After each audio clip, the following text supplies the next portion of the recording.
Bonjour à tous, ceci est la visite du 426, la visite du jardin bonheur de la famille qui habite ici. Alors sur cette prise, ce sont les framboisiers, promesse de bonnes framboises. Les fleurs sont encore fermées, mais bientôt elles s'ouvriront et donneront d'excellents fruits.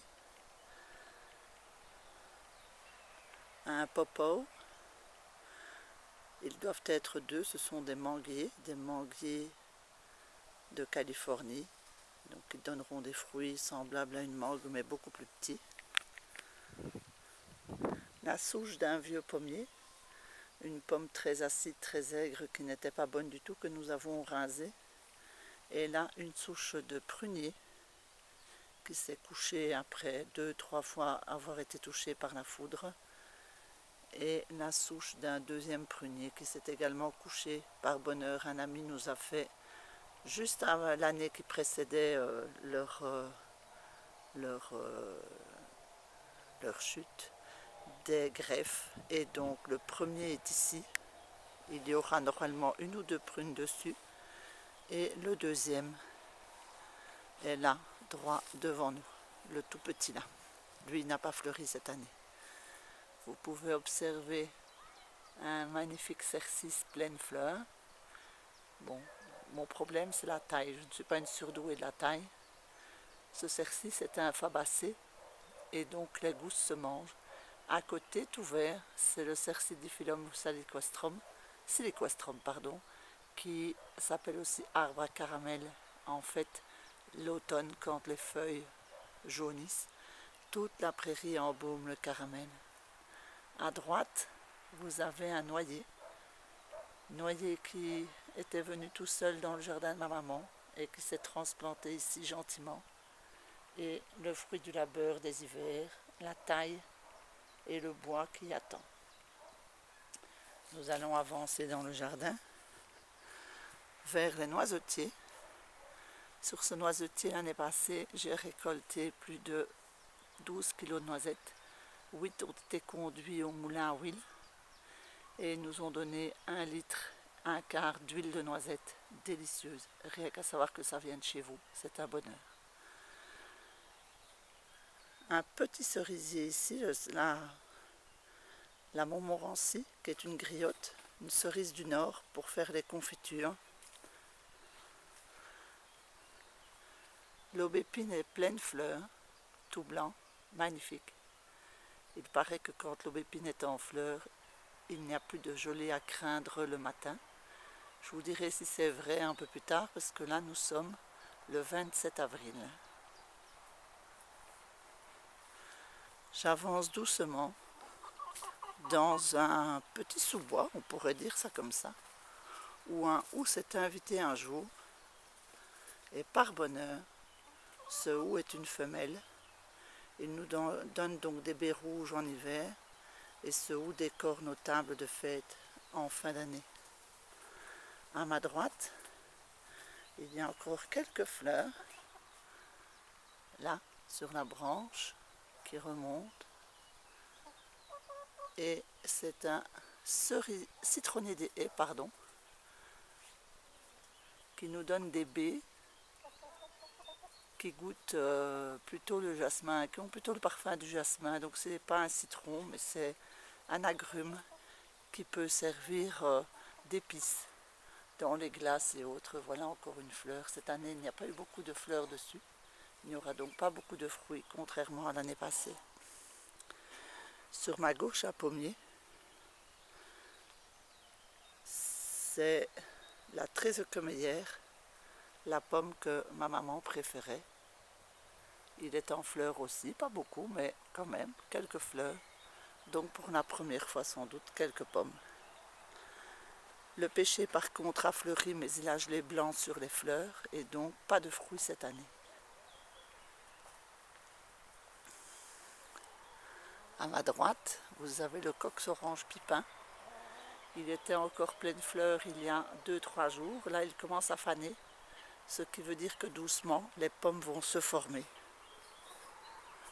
À côté, un jaune à gold qui a commencé à fleurir un tout petit peu plus tard et qui donc est encore en fleurs.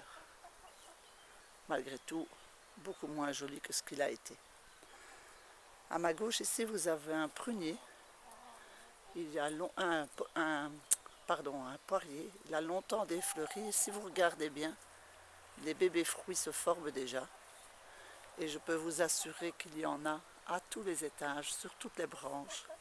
Ça sera vraiment une année à poire cette année. Voici un pommier beaucoup plus tardif. Il n'y a encore quasiment pas de feuilles dessus. Les fleurs commencent à peine à s'ouvrir.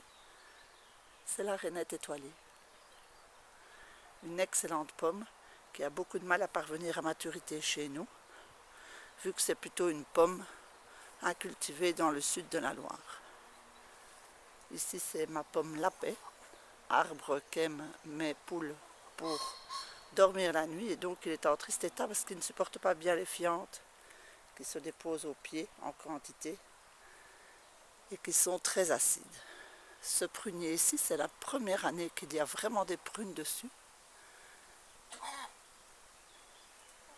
Voilà, si vous voyez.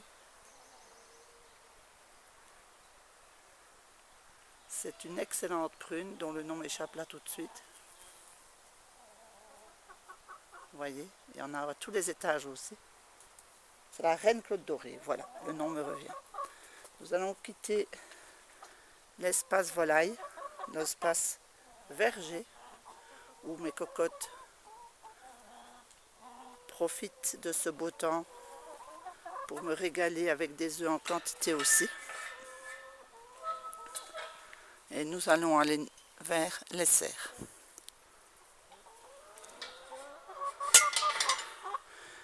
La deuxième serre qui est arrivée chez nous est un tunnel.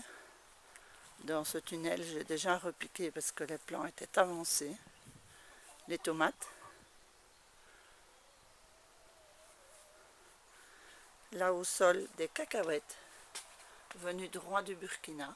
Mes amis burkinabés m'ont dit d'essayer, donc j'essaye. Il y a 4 plants.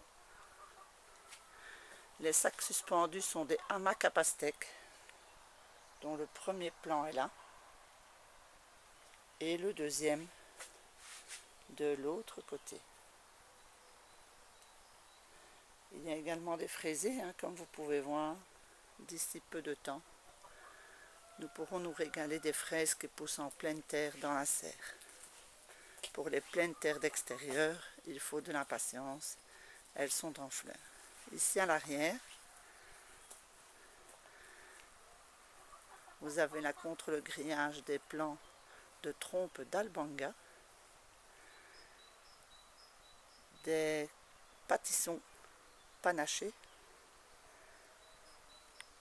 des potirons curés,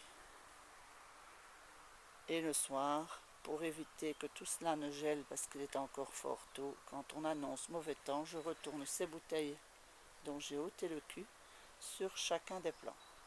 Les pommes de terre sont également pressées. Vous avez ici une rangée de pommes de terre qui est déjà bien sortie. Là, vous avez un espace avec les asperges et repiqué à droite des céleris raves et des céleris branches. Diverses sortes de basilic. Ici le basilic à pistou. Là, le basilic traditionnel à grandes feuilles vertes. Ici, le basilic siam. Là, le basilic sacré, très petit. Lui, il n'a pas bien germé, donc voilà. Et ici, encore du basilic à pistou.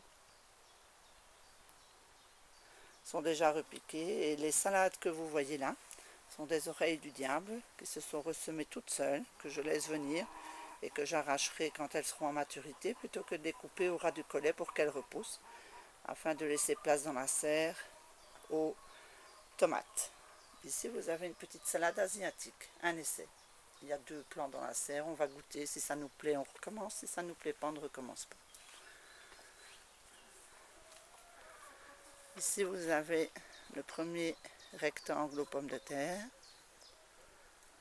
Derrière les oignons avec sous le grillage et carottes qui germent doucement.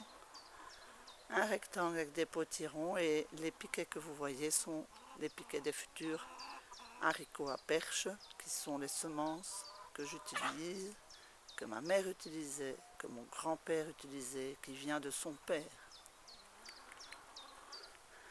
J'ai hâté la pousse des petits pois en les cultivant dans des corniches, dans la serre en verre, qui est là. Ce sont des petits pois rouges. Une autre variété de pommes de terre, les fraises, et derrière des oignons. On va s'avancer doucement. Voilà les pommes de terre qui ont bien levé. Et voilà les fraisiers. Si vous observez bien, vous verrez qu'il y a des fleurs. Et voilà les oignons. Au pied des oignons, j'ai repiqué quelques salades. Et les tomates, comme j'avais des plants surnuméraires, sont arrivés derrière également. Une autre variété de fraises se trouve dans la rangée suivante. Ce sont des remontantes. Elles portent donc des petites fraises très savoureuses maintenant au printemps, en quantité limitée, et recommenceront à produire fin juillet jusqu'aux prochaines gelées.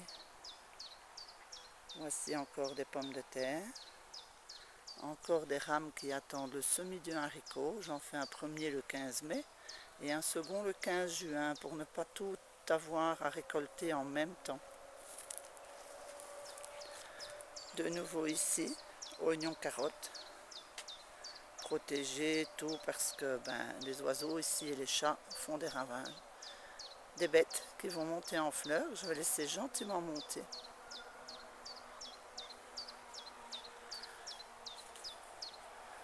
Voici un étang où s'ébattent grenouilles et tritons qui, évidemment, en sortant la nuit, mangent les limaces, les escargots, ce qui m'aide évidemment dans la lutte contre ces fléaux quand ils sont en trop grand nombre. La livèche, sous cette protection des melons, samemie, et sous l'autre protection ici derrière, des concombres Robinson. On va se diriger vers les asperges que vous avez vues tout à l'heure de loin. Voilà, un bouquet d'encolis, des bacs pour faire des purins. Il y a un purin d'ortie qui est en cours. Voilà. Si vous observez, vous voyez les asperges. Tout ça dans un joyeux désordre. Pourquoi un joyeux désordre? Si votre terre est trop propre, les limaces ne peuvent pas se nourrir de plantes fraîches et sont obligés de se jeter sur vos semis pour ne pas mourir de faim. Donc en laissant un peu d'herbe folle, vous permettez ainsi aux limaces de se nourrir et de ne pas saccager totalement vos semis.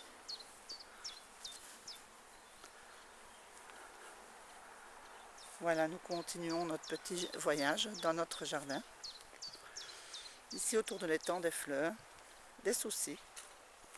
J'adore les soucis au jardin, je les déteste dans la vie. Du céleri qui me reste de l'année passée, que je n'ai pas enlevé, au milieu des pommes de terre, et tout ça dans un joyeux bazar. J'adore.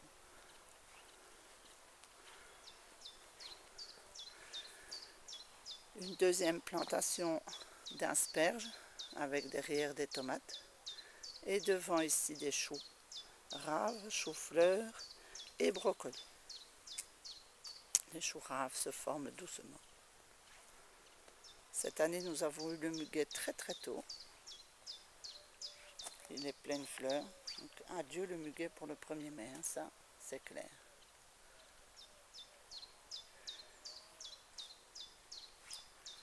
Voilà les échalotes.